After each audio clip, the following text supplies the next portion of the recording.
When I see such videos, I wonder, do Americans know that their leaders have become the mockery of the world? You have a president who cannot formulate two coherent sentences without teleprompter, and a vice president who found herself in this position because the Democrats like to play identity politics for electoral gains. And the rest are competing with each other to prove who is more loyal to Israel, including politicians, by the way, who literally raised the slogan America First.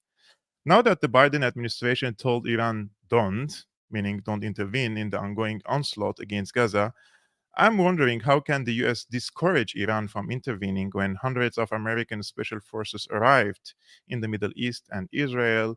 The US expanded a secret military base near the Gaza Strip, and when the US stationed its elite warships and aircraft carriers in the Mediterranean and the Arabian Sea. It seems to me that this is the perfect formula for encouraging Iran to intervene and expand the war. In this boiling environment, and while Hezbollah started launching rocket attacks up to 14-kilometer deep, the Secretary General of the Lebanese group appeared in a short video, and his media office announced a speech on Friday afternoon, his first after the recent Gaza war. In my opinion, if Hezbollah joins the war officially and wages a ground offensive, Israel will need US participation via special forces, warships, and fighter jets to confront the Lebanese group. The Israeli army is not a match for Hezbollah forces' experience and combat readiness. Hezbollah's strength and military capabilities are incomparable to Hamas. They are way stronger than the Palestinian armed groups. Syrians saw their military competence and discipline firsthand in the battles against the US backed Takfiri armed groups in Syria in the past 12 years. Therefore, Israelis will watch this speech with great interest, as the fate of the region and probably the world depends on the events of the next few weeks. So let's see. As an expert in military in Middle Eastern politics, I've been following the military growth of Hezbollah since 2006 and its participation in the Syrian war, and I'm analyzing here the volatile situation in the region based on my knowledge and experience. Therefore, take it as an analysis, not a wishful thinking or endorsement of any Lebanese or Palestinian group. Today, I invited a colleague. He is a senior journalist in Al Jazeera. He works in southern Lebanon on the borders with Israel and these clashes that are happening between Hezbollah and the Israeli army. He just tried to join this live streaming, but he left again. It seems that the internet is not so well on the front line between Lebanon and the Israeli side. I will continue this live streaming until he is able to join us, because during these first 2 minutes, I told you, for example, that the United States is encouraging Iran to intervene and not discouraging. And one of the reasons that I mentioned, guys, is how the Americans are, for example, quietly expanding their secret military base in Israel. And this is coming from The Intercept, and they have a leaked document that tells them this. I will just make it a little bit larger for you. So 2 months before this Hamas attack attacked Israel, the Pentagon awarded a multi-million-dollar contract to build U.S. troop facilities for a secret base it maintains deep within Israel's Negev desert, just 20 miles from the Gaza Strip. The code-named Site 512, the long-standing US base, is a radar facility that monitors the skies for missile attacks on Israel. On October 7, however, when thousands of Hamas rockets were launched, Site 512 saw nothing because it is focused on Iran, more than 700 miles away. The US Army is quietly moving ahead with construction at Site 512 to include what government records describe as a life support facility, which is a military speak for barracks like structures for personnel. Though President Joe Biden and White House insist that there are no plans to send US troops to Israel amid its war on Hamas, a secret US military presence in Israel already exists, and the government contracts and budget documents show it is evidently growing. So, what Kamala Harris said, that they don't have a combat forces um, in Israel, is not accurate according to this leaked document. And this is a rare acknowledgement of the US military. So, the rare acknowledgement of the US military presence in Israel came in 2017 when the two countries inaugurated a military site that the US government funded. Voice of America deemed the first American military base on Israeli soil. But a day later, the United States military denied that it was an American base, insisting that it was merely a living facility for US service members working at an Israeli base. Of course, it's a sugarcoating of terminologies. You can just change the name, like they changed the definition of a pandemic, they changed the definition of the vaccine, and now they changed the definition of what a military base is or means. So the US military employs similar euphemistic language to characterize the new facility in Israel, with its procurement records described as life support area. Such obfuscation is typical of US military sites the Pentagon wants to conceal. So if they have some military sites around the world and they don't want to tell about it and tell the world about it, and they want to hide it from the public, they just change the name, right? It's a life-saving site, guys. It's not a military base. It's not for spying. It's not for protection. It's not for defense. And like, don't get them wrong, right? And since we're speaking today about leaked documents, this is, in my opinion, a bombshell leaked document, and this is coming from Israel. As I was addressing on this channel several times, guys, since the beginning of this onslaught against Gaza, I told you the plan is clear. They want the 2 million Palestinians to leave from the Gaza Strip to Sinai to Egypt. And today we have a leaked document from the magazine called Mekovit. It's an Israeli magazine, and they published 2 days ago on October 28 a leaked document which is issued by Israel's Ministry of Intelligence, recommending the occupation of Gaza and total transfer of its 2.3 million inhabitants to Egypt's Sinai Peninsula.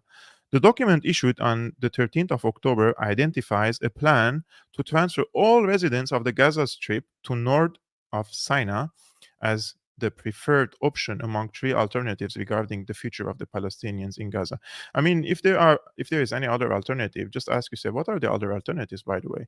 Because geographically speaking, the Gaza Strip is sandwiched between the rest of what Israel occupies and and the Sinai. There is no other way. It's either the sea, want them to drown in the sea, or to Sinai, or they will never accept them into the Israeli society, right? We know that from the interview of the ex Israeli Deputy Foreign Minister Danny Ya'alon, and I will also show you that video. Probably you already remember that.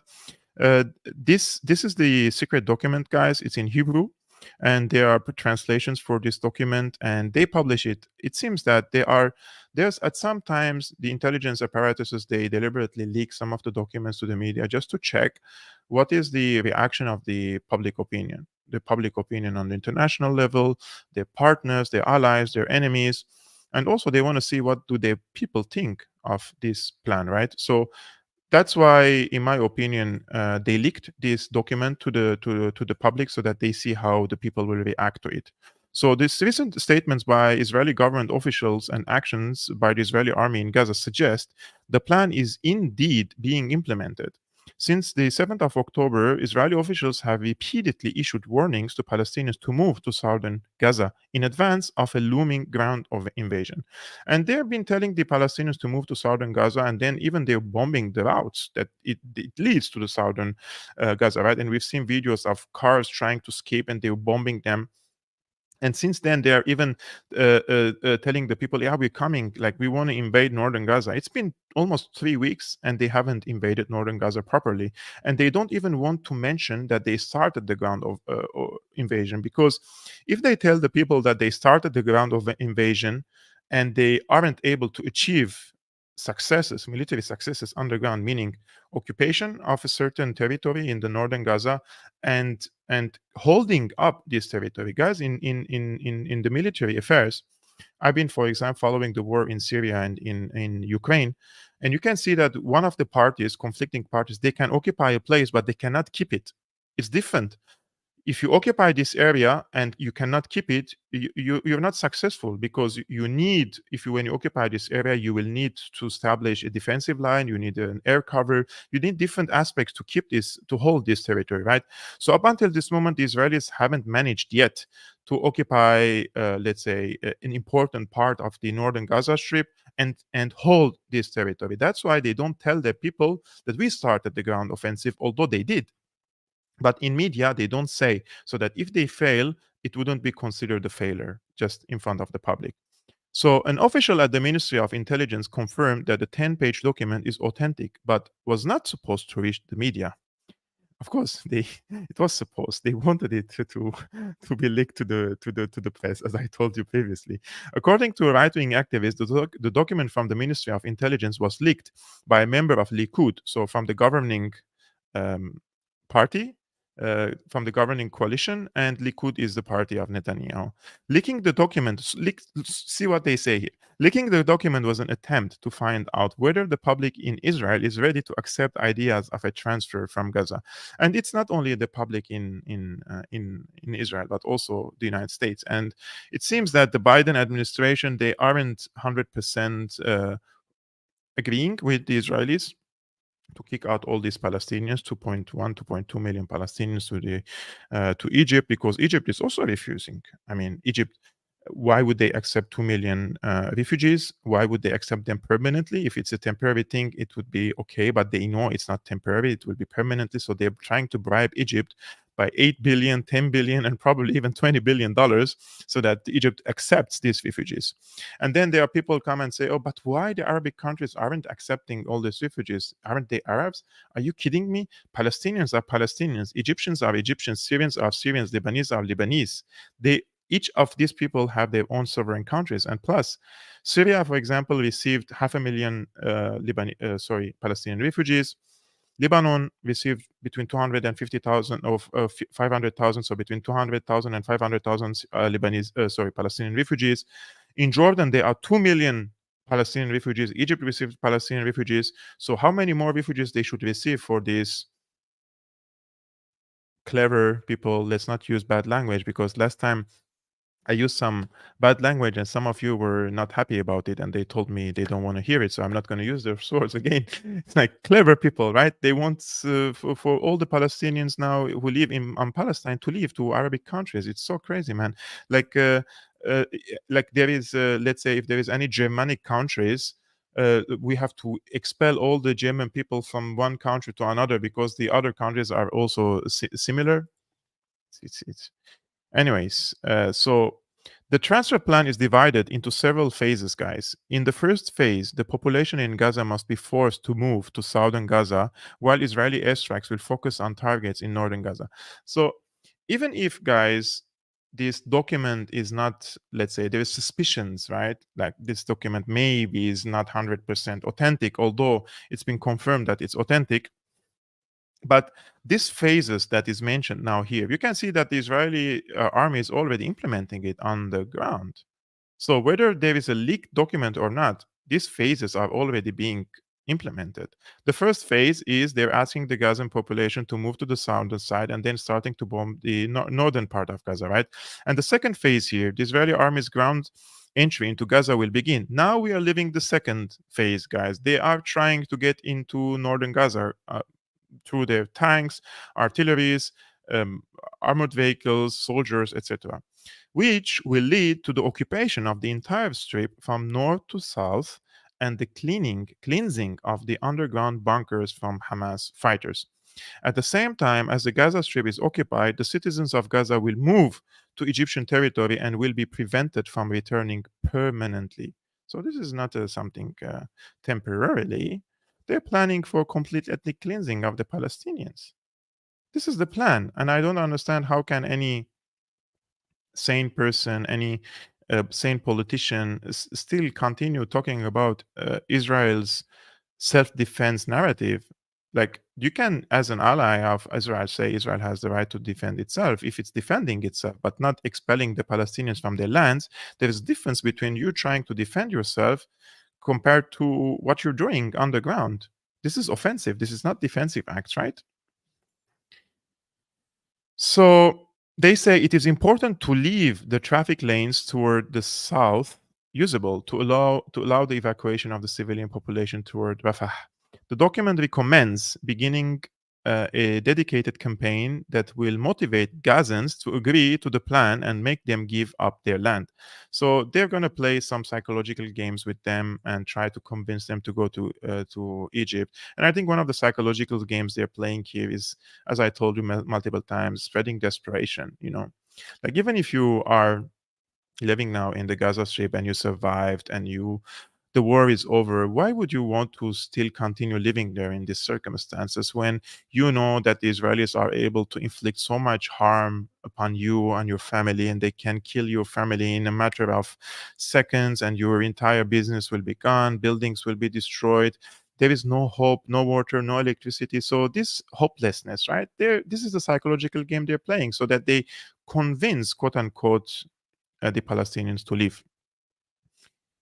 So Gazans should be convinced, according to the document, that Allah, which means God, made sure that you lost this land because of the leadership of Hamas. There is no choice but to move to another place with the help of your Muslim brothers, the document reads.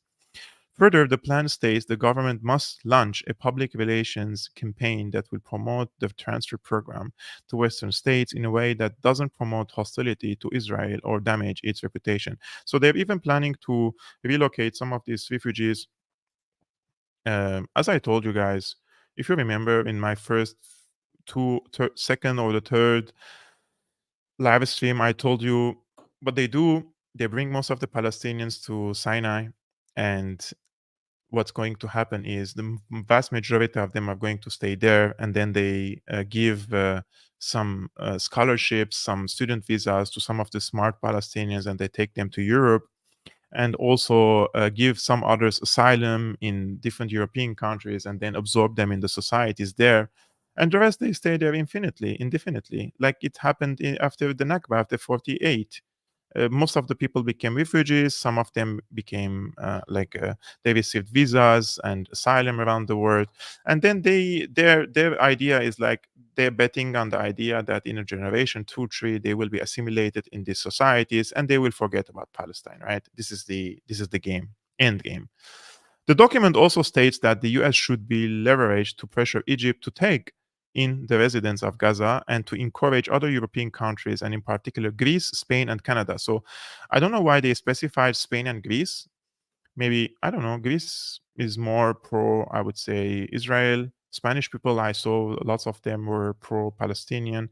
Canada is definitely, Trudeau is like, he would accept, he doesn't mind getting more refugees. Finally, the document claims that if the population of Gaza remains, there will be many Arab deaths during the expected occupation of Gaza by the Israeli army, and this will damage Israel's international image even more than the deportation of the people. Guys, you remember, like, we didn't need this leaked document, right? This was the interview of Dani Ayalon, the ex-Israeli deputy minister and senior diplomat on Al Jazeera. This was just on the 14th of October, so just 2 weeks ago. And he said literally to Al Jazeera, we don't tell Gazans to go to the beaches or drown themselves. No, God forbid. Go to the Sinai desert. The international community will build them cities and give them food. Egypt ought to play ball with it. If you are not aware of this video or you don't remember it, let's play this video together. Netanyahu told everyone to leave the area. Where were they to go? Okay, very, I mean, this is thought out. It's not something that we tell them, go to the beaches, go drown yourselves, God forbid. Not at all.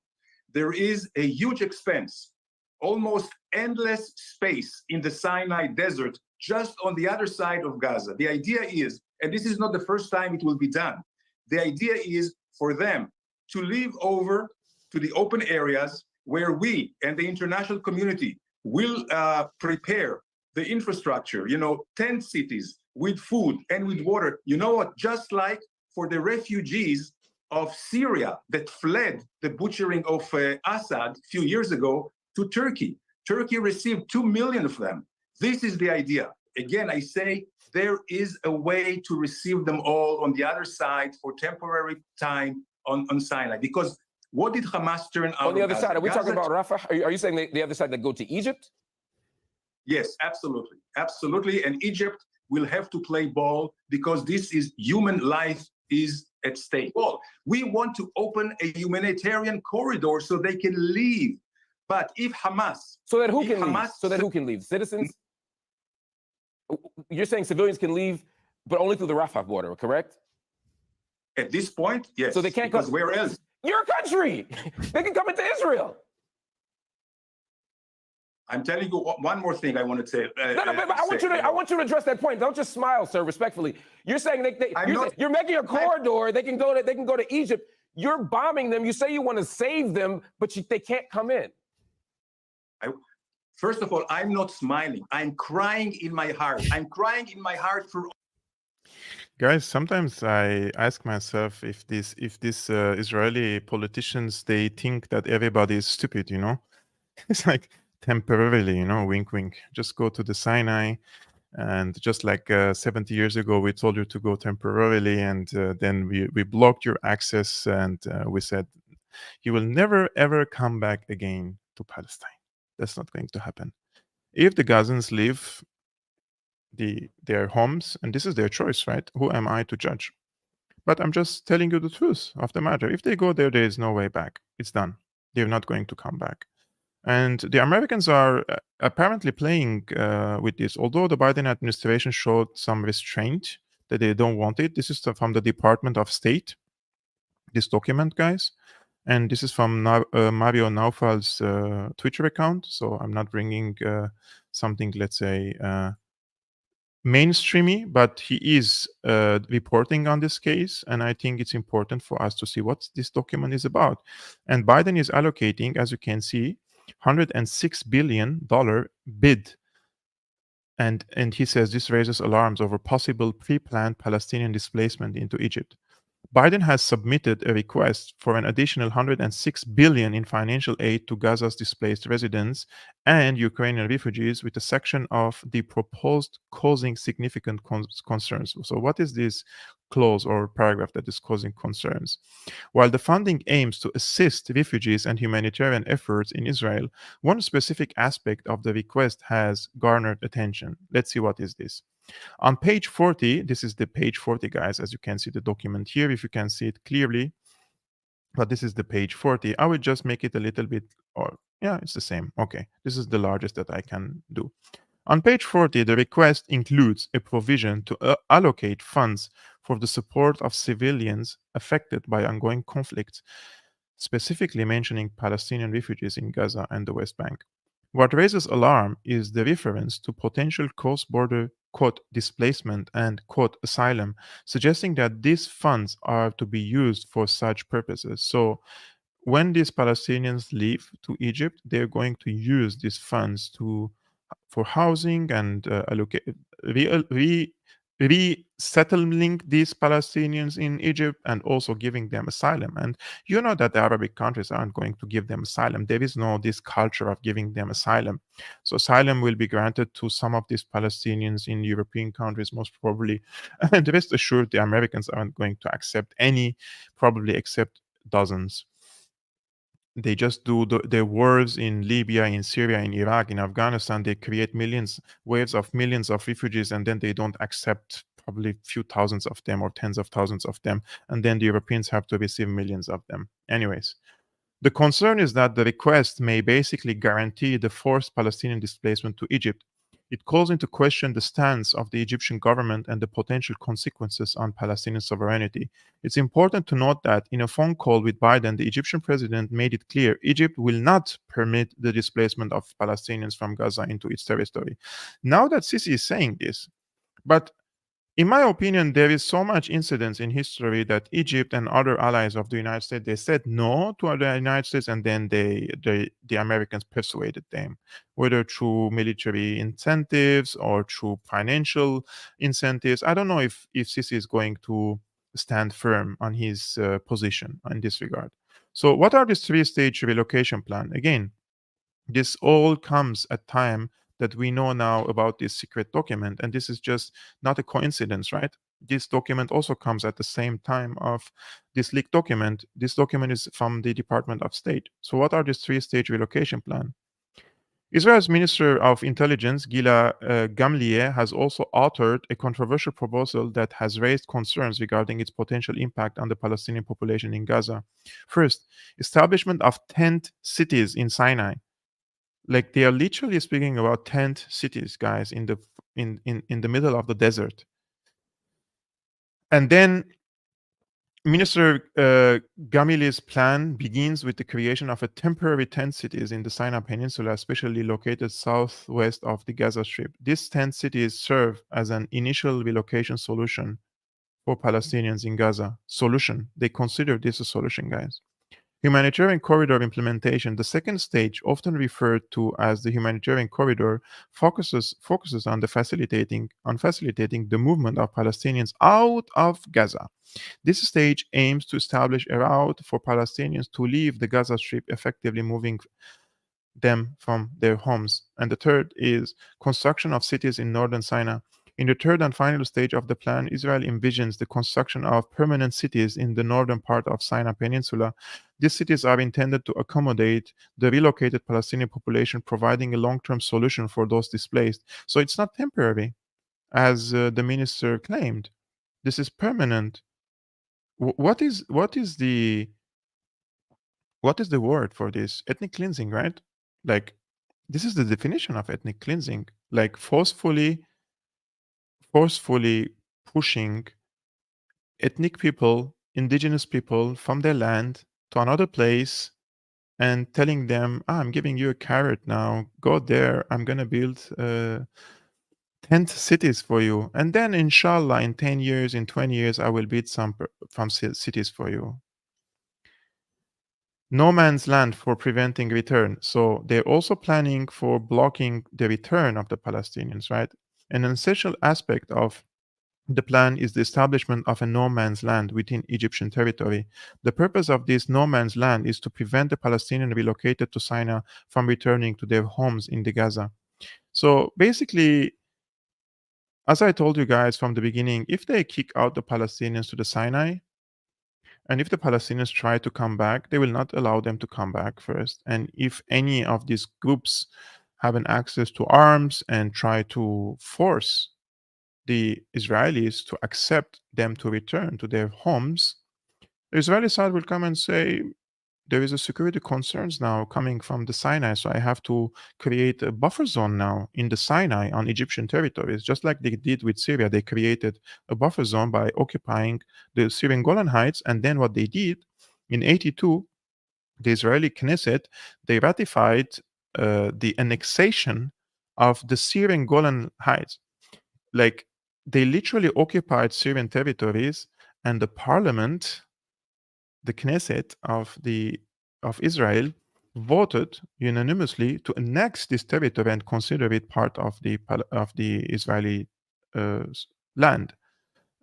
Entire international community didn't accept that. The UN refused it. Recently, Trump recognized it, but Trump doesn't have the authority to recognize anyone's land and tell that this land belongs to Israel. This is up to the UN Security Council, and it's up to the people who live there.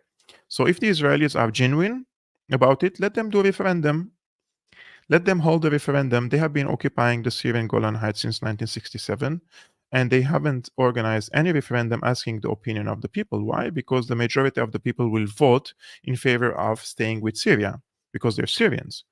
But Israel has resorted to lots of incentives to the Syrians living there, giving them scholarships, treating them well. The communities trying to show this nice face to them so that they become Israelis. They even offered Israeli passports to them. And worse still, they also encouraged lots of Jewish people to come from all around the world again and settle on the Golan Heights, in the Golan Heights, which is Syrian territories. And by doing so, they're trying to change the demographics. So let's say in a generation or two, if the demographics have changed and it became like 50-50, 50 Jewish, 50 Druze or Syrians, or more Jewish people, then they would hold the referendum, and they said the people accepted it that way. I mean, we're not stupid, right? We know what the Israelis are doing there. The Syrians know. This is a video I found today again. This is the former Israeli ambassador to Italy. He says this quite part out loud. Quote, "For us, there is only one objective, to destroy Gaza." Vorrei dire che noi in Israele, almeno la popolazione, siamo non interessati in tutti questi discorsi razionali palestinesi e tutti che anche ho sentito qua. Per noi c'è uno scopo: distruggere Gaza, distruggere questo male assoluto, distruggere questo, perché non c'è la possibilità dopo l'Olocausto, non c'è la possibilità dopo l'Olocausto che saranno e ragazze ebrei in così situazione come che era 80 anni fa, Sì, ma durante distruggere Gaza non si può dire. sì, No, no. se Ambasciatore, vogliono lei sta dicendo una salvare, cosa non sta facendo una buona politica. Guys, do you agree with me that recently many Israeli politicians, diplomats, there's some small fly on my face. Anyways, do you agree with me that many of these diplomats, politicians, they lost the temperament, right? You can see it clearly when you watch their interviews and how they are very emotional and emotionally driven, let's say. And also they're losing their arguments. I mean, I don't think there is anyone except for the people who are ideologically indoctrinated to worship Israel and Zionism would accept such a rhetoric, right? If you're normal, if you're not indoctrinated, and if you are just checking what's happening in Palestine and Israel, you're new, let's say, to this conflict, and you see these videos, you don't get the impression that these Israeli politicians have good intentions about the Palestinians, right? And talking in this way, also imagine if this former ambassador was former Palestinian ambassador speaking about the destruction of Tel Aviv, or the destruction of Haifa, or destruction of any Israeli city, and if he said, like, we don't accept anything less than the destruction of Tel Aviv, I do not understand why would they destroy a place to occupy it, right? Just ask yourself this question. Like, why would they destroy a place to occupy it? Why would they not engage in any goodwill process with the Palestinians, trying to absorb them? Because they don't want the Palestinians to live among them. That's the point. For them, the presence of the Palestinians on this territory, it represents an existential threat in their minds. Also, they know that, demographically speaking, Palestinians will always have an advantage over the Israelis, over the Jewish people, because Arabic people and Muslim people, they are multiplying in a much faster pace than the Israelis. So 2 million, 2.2 million to Sinai, it's a really good bid for them, right? And that's why we see people do not want for ceasefire to be established. And although every sane person wants ceasefire in the Gaza Strip, but the warmongers, like, for example, Hillary Clinton, I mean, look, in my opinion, politics is not that difficult, right? I mean, it is. It's science, it's knowledge, it's experience, it's understanding, it's following, it's monitoring, it's connecting the dots, it's also following patterns, right? I'm someone who follow patterns when I try to analyze politics, and also try to see the similarities between different events. But sometimes it's not, if I don't understand about some subject and I need deep digging in research and knowledge to understand what is happening there, then I would see what's the position of certain personalities, such as Hillary Clinton, such as Bernard Henry Levy, such as the John McCain, who died, for example. I just see, what do these people think? And I'm like, okay, if Hillary Clinton is here, there is no way that I can be on the same side of Hillary Clinton, so I'm on the opposite side. There is no way that I'm on the same side of Hillary Clinton and I would be on the right side, on the moral side. There is no way. That's not possible. So Hillary Clinton, she says, people who are calling for ceasefire now do not understand Hamas, and those who want for ceasefire, they're giving a service to Hamas. Check. People who are calling for a ceasefire now do not understand Hamas. That is not possible. It would be such a gift to Hamas, because they would spend whatever time there was a ceasefire in effect rebuilding their armaments, creating stronger positions to be able to fend off an eventual assault by the Israelis. So we're in a very different world. I don't think it had to be the world we're in, but that's where we are, and we've got to figure our way forward through it. Yeah, I think we live in a different world. Like, we definitely live in a different world than Hillary Clinton, 100%. I just want to answer Sabine's comment. She says, if my English would be better, we should do cooperation video for Germany. If have TikTok, YouTube, and Telegram combined 70,000 followers, we could reach many people. I'm not sure if you're proposing for collaboration between me and you. If you want to participate in one of my podcasts, even if your English is not perfect, reach me out. There is my email on my YouTube channel. If you go to About, you will see the email, my business email. You can reach me out, and we can collaborate if there is a possibility for that. So Hillary Clinton, guys, is against ceasefire. So as I told you, there are so many people that you cannot. These people who inflicted so much pain upon the people around the world, and especially Hillary Clinton. Hillary Clinton is her surname it's Hillary. right? And she has done a lot of damage to the world. And she has the audacity to come and speak like this. I mean, just in my country, in Syria, Hillary Clinton, when she was the Secretary of State, they started this regime change war, the covert operation of the CIA, and her advisor back then, Jake Sullivan, who is still now in the Biden administration, and he sent her an email telling her that Al Qaeda is on our side in Syria, and this email was leaked to WikiLeaks. And they have funded and armed radical Takfiri groups in Syria. Those, like, they say every day Hamas is ISIS, but in Syria, they were with ISIS, they were with Al Qaeda, they supported them, they gave them weapons, billions of dollars. And now they come and say, oh no, Hamas is ISIS, but you were on the side of ISIS in Syria. You funded them, you supported them, you trained them, you gave them weapons. And when you speak about these facts, we were called conspiracy theorists. Those are facts, established facts. The documents show it. Even Israel gave cash to the Syrian rebels on the borders. The rebels, yeah. Who were these rebels? Al-Nusra Front, ISIS, those who occupied the borders with Israel between 2014 and 2018. Yeah, so people like myself, we get demonized, we get shadow banned, we get all these things because we speak the truth to you. And one of the people who speaking the truth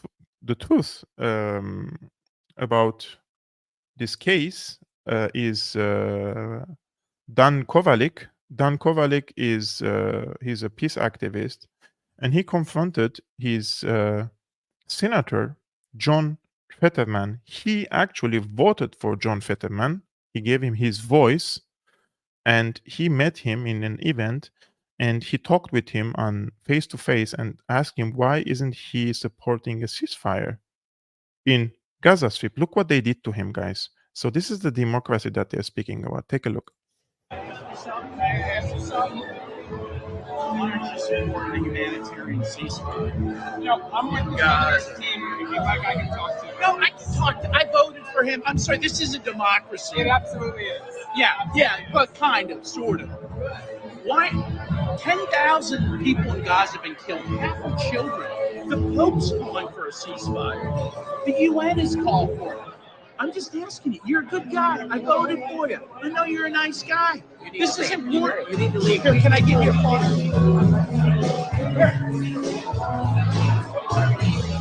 I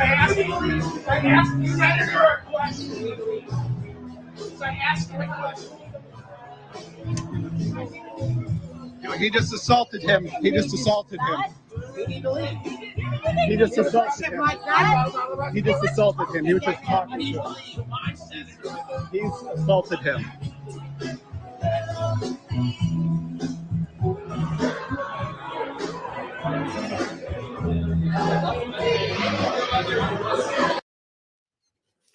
So guys, they literally pushed him physically out. He spoke very gently, very respectfully to his representative, someone that he gave his voice to. Imagine that I'm your representative. I actually in my position because you voted for me. And I come and you coming and talking with me, and then I ask my bodyguard to treat you that way? What kind of people are this? And he was not even like insulting him or, trying to create some fuss about it. He was asking a very genuine question. Why don't you support a ceasefire in the Gaza Strip? Aren't all these dead Palestinians enough? And his bodyguard was like this. And when I saw this bodyguard, I mean, he doesn't even look like a bodyguard, right? All this fat on his body. Like when I saw this video, I was like, it's a really good idea to learn some boxing that I'm doing right now. It's like, how can you let someone like this assault you and push you away? Living in crazy times. There is a new video posted today by Hamas.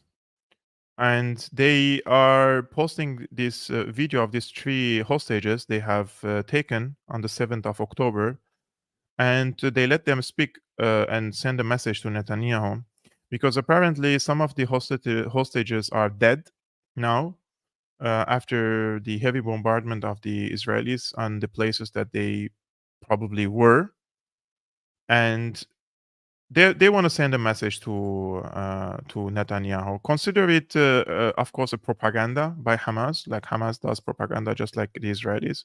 So just treat this video as a propaganda, but let's see what they have to say about it. ביבי נתניהו שלום, אנחנו נמצאים בשבי החמאס 23 ימים. אתמול הייתה מסיבת עיתונאים עם משפחות החטופים. אנחנו יודעים שהייתה אמורה להיות הפסקת אש, היית אמור לשחרר את כולנו, התחייבת לשחרר את כולנו, ובמקום זה אנחנו נושאים במחדל הפוליטי, ביטחוני, צבאי, מדיני שלך, בגלל הפשלה הזאת שעשית ב7 לאוקטובר, בגלל שלא היה צבא שם, אף אחד לא הגיע, אף אחד לא שמר עלינו, ואנחנו אזרחים תמימים, אזרחים שמשלמים מיסים למדינת ישראל, נמצאים בשבי, בתנאים לא תנאים. אתה הורג אותנו, אתה תהרוג, אתה רוצה להרוג את כולנו, אתה רוצה עם צה"ל להרוג את כולנו, לא מספיק טבחת בכולם, לא מספיק אזרחים ישראלים נהרגו, שחרר אותנו עכשיו, שחרר את האזרחים שלהם, שחרר את האסירים שלהם, שחרר אותנו, שחרר את כולנו, תן לנו לחזור למשפחות שלנו עכשיו.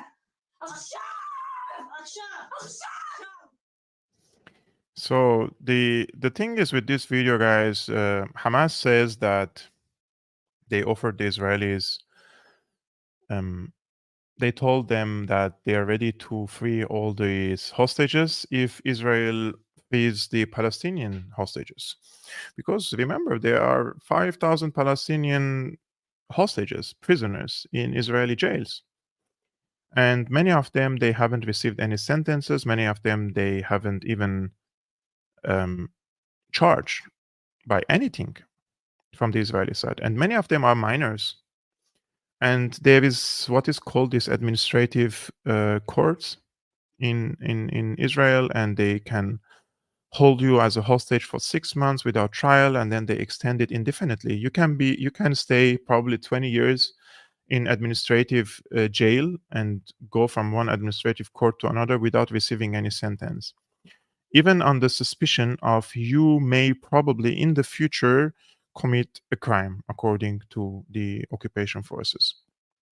Additionally, for example, throwing stones on Israeli forces, tanks, bulldozers, Israeli armored vehicles, cars, soldiers, anything. If you throw a stone, you may receive up to 20 years in jail. Like they didn't leave anything, for the Palestinians. How can throwing a stone on an armored vehicle and a tank is punishable to 20 years in jail? I mean, and then they come and they say, oh, but the Palestinians, why aren't they pursuing a peaceful path? Like, you have the fighter jets, you have the tanks, you have the bulldozers, you have the armored vehicles, you have the M16s, you have the F-16s, you have the nuclear weapons, and then you are bothered by Palestinian kids throwing stones on Israeli occupation forces? What planet are we living in? It's crazy. It's crazy. Sometimes, like, I wanna scream, and it's like, what planet are we living in? And how do these people think about it? I was receiving UN Israeli, let's see, UN ambassador. The other day I saw even a video of the Israeli ambassador in the UN. This was from 2021. I don't know if I'm going to find it now. And he was even showing a stone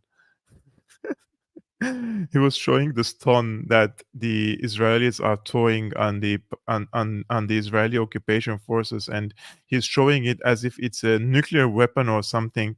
Israeli ambassador box. Let's see, because it's like, yeah, this is it. I found it for you. Like, I just wanted to show you this because it's beyond parody in my opinion. So, Israeli ambassador, this was in 2021. He presented rock to UN to justify airstrikes on Palestinian civilians. Take a look.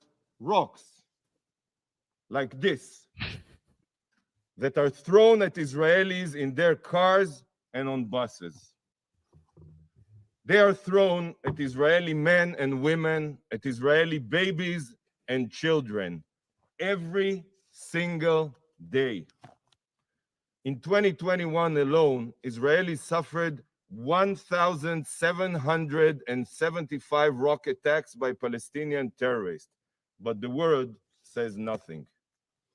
Members of the council, would you consider it a terror attack if a rock like this was thrown at your car while driving with your children? This is exactly the kind of attack that claimed the life of 4-year-old Adele Beaton and others. What would you do, honorable delegates? Rocks. Guys, rocks. Be careful of the rocks.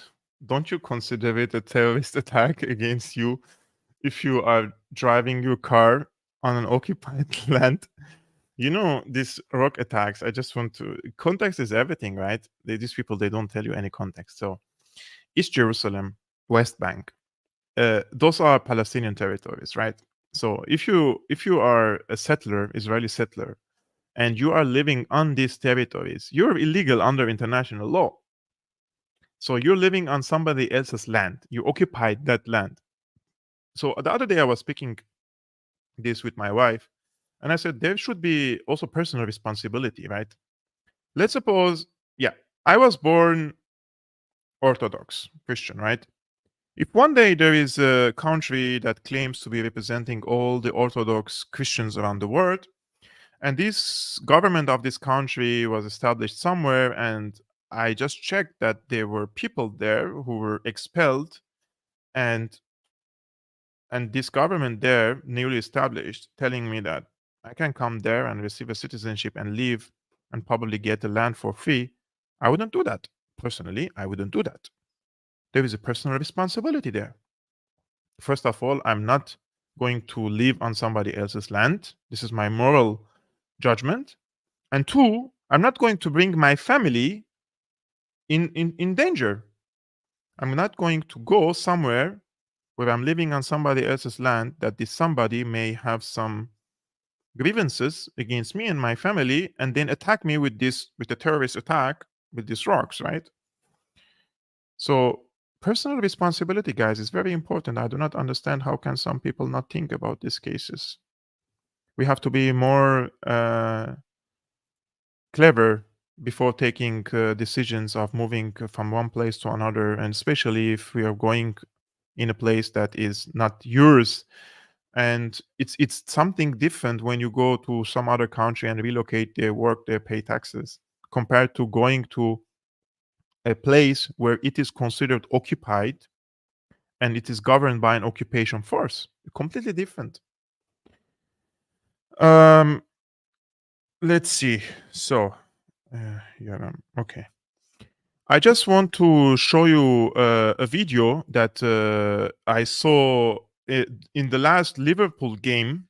I don't know with who played Liverpool. By the way, let me know if you watch football, guys, and who is your favorite team. What is your favorite team? My favorite team is Real Madrid, and I'm not a new football, let's say, fan. I watch football since 1994, and I follow Real Madrid closely in 1995. Since 1995, and I'm a big fan of Real Madrid, but I also like Liverpool. And this was from the Liverpool game. You remember just a year ago when everybody was carrying the Ukraine flag in the football stadiums and nobody says anything. And now a Palestinian flag in the stadium, it's not allowed. Take a look.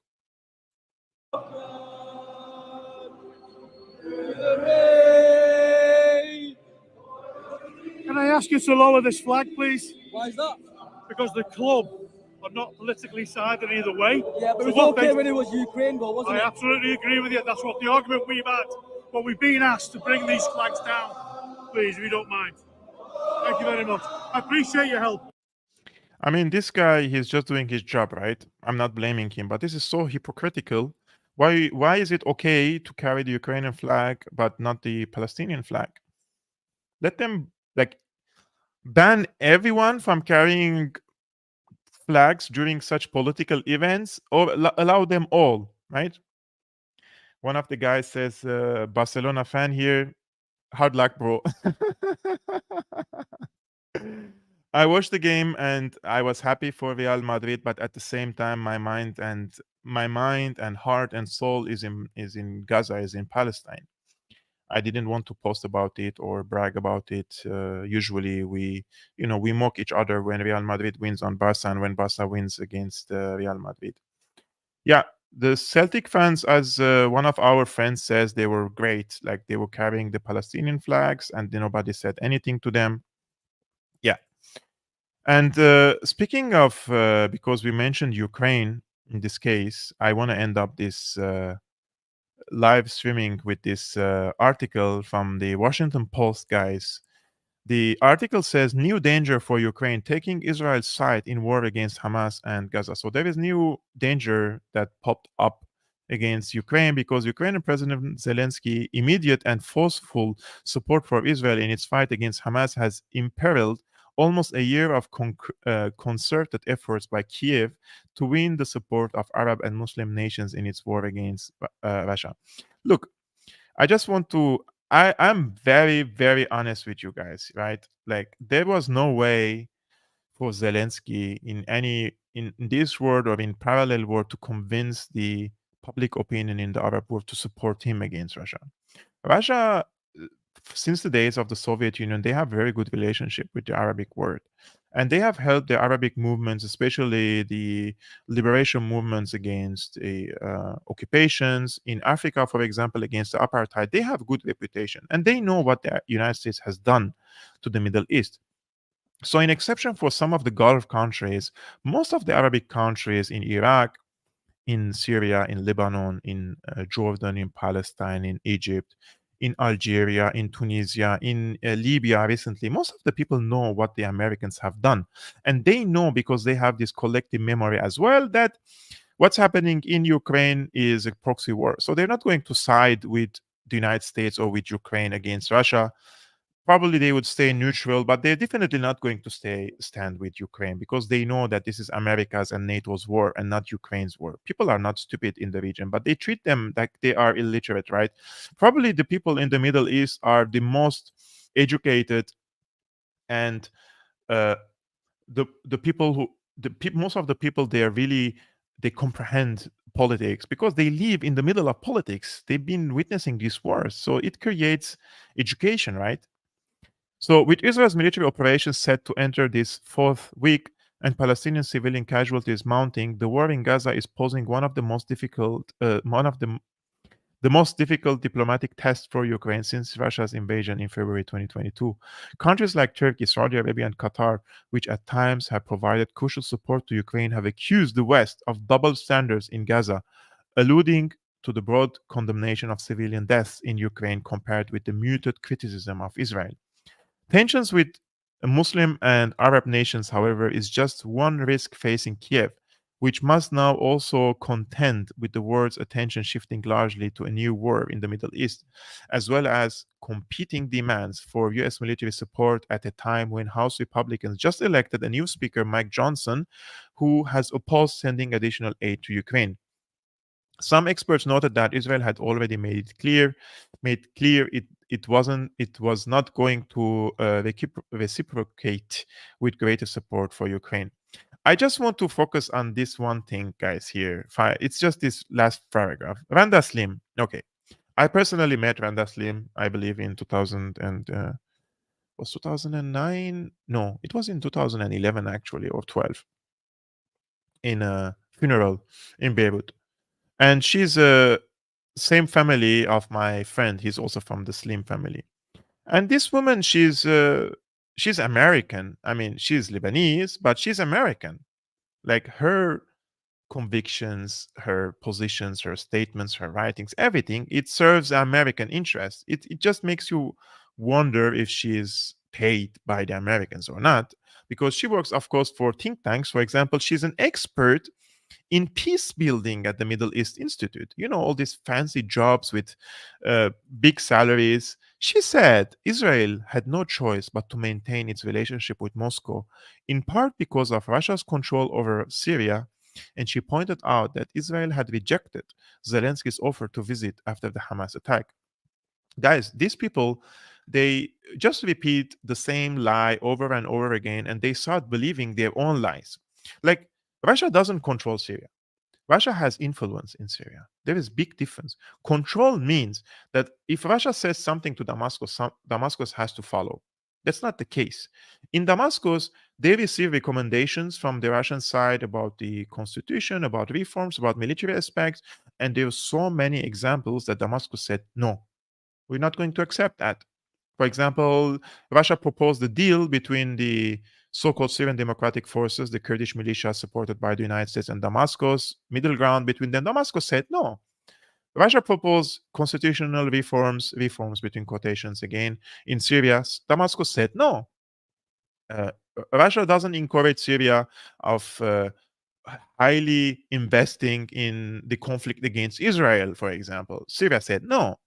Syria has its own separate, independent foreign policy and domestic policy, and the Russians have their own interests. In some of the cases, there is an intersection of interest between Russia and Syria, but in other cases, not. This is the case. But the problem with these people is people like Randa Slim, because they project, they live on projection, because the Americans work in this way. They don't treat their allies as with respect and as friends or as allies, so they think that all other countries do the same. With Russia, it's not the same. Russia has its own interests, and when there is disagreement in their interests, they negotiate and we discuss with their partners. They don't impose their will. But because people like Randa Slim, they don't understand these new mechanisms that the Russians and the Chinese are establishing on the global affairs, they think that all the countries are like the United States. Anyways, Zelensky's pro-Israel position did not make sense, Slim said, adding that many Arab and Muslim countries see more similarities between Israel and Russia and aggressive military powers than they do between Israel and Ukraine. Like, see, she's living in a parallel universe. Guys, if you live in the Middle East, any of you who are going to the Middle East, please, I beg you, just walk in the street with your mobile camera and ask the first 100 people you meet in the street and ask them if they think that Israel and Russia are the same. They see similarities between them, like both are aggressive military powers. You will receive completely different answers. But these people are so detached from the reality, and they live in the bubble of this in so-called intellectual bubbles and work in these fancy think tankers, and they spread wishful thinking. And then you see statements like this on the Washington Post, and probably she received a big sum of money for giving this stupid, sorry for the words again, for this statement. Anyways, Zelensky, she said, could win more friends if he was ready to say what Russia is doing in Ukraine is what Israel is doing in Gaza. But she added, I don't see Ukraine ready to do that or willing to do that. That's probably the only thing that she said it correctly. So our colleague, my colleague Ali Hashem, he wanted to join us from Al Jazeera, and he's a senior Al Jazeera journalist. He works in southern Lebanon. He joined for a few moments and he had to leave again. He sent me a message that he has to do live on Al Jazeera because of the recent developments in the southern Lebanon. But as I mentioned at the beginning, guys, I will definitely try to host him again when he has more time, or probably record with him, because people like Ali Hashem, they are very busy. And because of the situation in southern Lebanon, they have to stay 24/7 online, right, to cover what's happening there. And because of what's happening now in southern Lebanon, he just wrote a thread on his page that Hezbollah has moved into a different stage of retaliation and escalation against Israel. and they're now firing rockets 15 kilometers deep in Israel, around the Israeli settlements. And on Friday, this Friday, the Secretary General of Hezbollah, Nasrallah, he will give a speech. I will follow the speech. I will try to summarize what he says, and I will try to host someone from Lebanon also to discuss and analyze the speech, because in my opinion, the game changer in this equation now, what's happening in Gaza, is Hezbollah. If Hezbollah intervenes, Israel will definitely need the support of the United States. And we don't know how far the Americans are going to go. And we don't know how far the Israelis are aiming to go, because with these threats against Assad that they're going to assassinate Assad and kill him and all this stuff, I do not think Hezbollah would intervene without taking the precautions. They don't want to put the Syrian ally in prejudice, in my opinion. But let's see what's the speech. What is he going to speak about? And you're here on Syriana Analysis because I speak also Arabic. I understand what they're saying, and not what the mainstream media is just telling you, cherry picking what is leaders or politicians from the Arabic world are telling you on the media. So if you like this video, guys, thumbs up and share this with your friends. Thank you very much for tuning in. I appreciate you all, and I appreciate all of you for supporting Syriana Analysis and writing all these comments, all these nice words about me and about my work. I really appreciate it. It really gives me the energy and the passion to wake up every morning and record and prepare a video for you, because I know that this is also my duty, because I know that I can make a change in people's minds. And if I wasn't making a change, I wouldn't have come under heavy attacks by German mainstream media, calling me all sorts of names. You know me now since 2017, many of you. And you know that my intention is to bring you quality information so that you guys can make up your mind. If you're looking for mainstream narratives, it's everywhere. You can open your TV. I'm not here to tell you the mainstream narratives. I'm here to tell you the other side of the story. And then you watch the mainstream narratives, and if you think that their arguments make sense, good, just adopt them, you know? I have nothing against that. But watch also the other side of the story, my conspiracy theories. And if you think this makes more sense, then voila, you adopt my point of view, or you develop your own point of view, or you combine both of them. So, and if you want guys to support my independent work, which is highly appreciative, lots of you guys have joined recently on my Patreon. The link is here. You can see it on the screen, www.patreon.com/Syriana Analysis. It costs you only $2 per month, and it gives me lots of support and also the privilege of having the time, because I need to become 100% independent so that I can spend all my time on researching and also presenting a better content for you and for the best of humanity. This is what I believe is my. I want to leave a fingerprint, a positive fingerprint, by giving the people the information they need to know. Otherwise, if we leave these warmonger people spreading their narratives, humanity is in a really bad position right now, and this could lead into World War III. So thank you very much, guys, for tuning in. We'll definitely meet tomorrow again at 5 p.m. Central European time. See you.